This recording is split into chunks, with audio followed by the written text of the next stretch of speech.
Hi guys, welcome to our channel Mister Sisindri. Bigg Boss Telugu season 9లో మరో weekend అయితే వచ్చేసింది. ఇక వారాంతం అంటే బిగ్ బాస్ షోపై ఉన్న ఆసక్తి రెట్టింపు అవుతుంది ఆడియన్స్లో.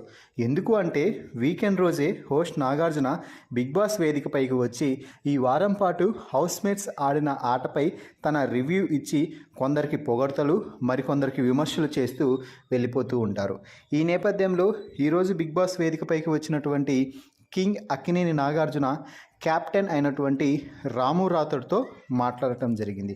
ముఖ్యంగా కెప్టెన్ రాము రాథోడ్ అంటూ క్లాప్స్ కొడుతూ చాలాసేపు అలాగే క్లాప్స్ కొడుతూ ఉండగా ఆడియన్స్ కూడా క్లాప్ చేయడంతో రాము చాలా హ్యాపీగా ఫీల్ అయ్యారు. అలాగే హౌస్లో ఉన్న ప్రతి హౌస్మేట్ కూడా క్లాప్స్ కొట్టడం నిజంగా అభినందించాల్సిన అంశం.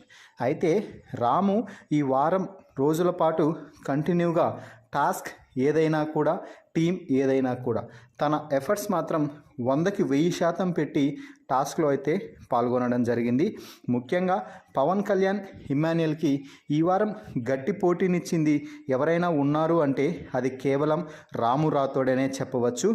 దీంతో ఇక చివరి కెప్టెన్సీ టాస్క్లో ఊహించని విధంగా బిగ్ బాస్ కంటెస్టెంట్ చేతుల్లో కెప్టెన్సీ నిర్ణయించే అవకాశం పెట్టేయడంతో ఎక్కువ శాతం రాము రాథోడ్ని కోరుకోవడంతో కెప్టెన్గా రాము రాథోడ్ అయితే అయ్యాడు.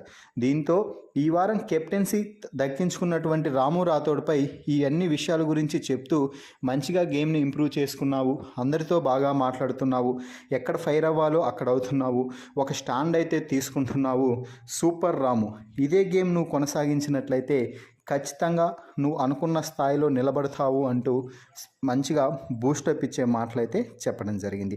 మరి రాము రాథోడ్తో నాగార్జున మాట్లాడిన ఈ మాటలపై మీ అభిప్రాయాన్ని కామెంట్స్ రూపంలో తెలపండి.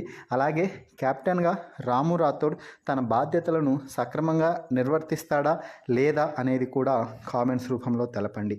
మరిన్ని బిగ్ బాస్ లైవ్ అప్డేట్స్ కోసం మన ఛానల్ని చూస్తూ ఉండండి. Please subscribe our YouTube channel Mister సిసింద్రి.